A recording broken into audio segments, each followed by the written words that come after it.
In today's tech video, we're going to walk you through a quick and easy guide on how to update your Apple TV. So let's get started.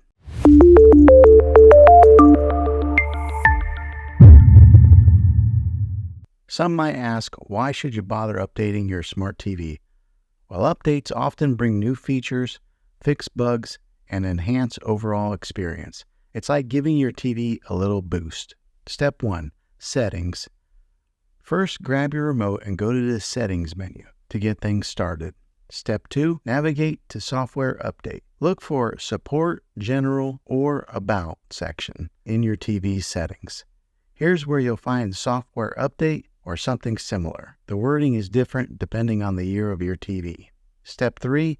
Check for updates. Once you're in the Software Update section, you'll likely see an option to check for updates or Update Now. Step 4. Downloading and installing updates. If there's an available update, your TV will prompt you to download it and install it. This might take a bit, so be patient. Step 5. Restart if needed. After the download, your TV might ask you to restart to complete the installation. Go ahead and do that if prompted. Restarting is a crucial step to making sure that your updates take effect. Well, there you have it. Updating your smart TV is as simple as a few clicks. If you found this video helpful, give it a thumbs up and subscribe for more tech tips. Thanks for tuning in, and I'll catch you in the next one.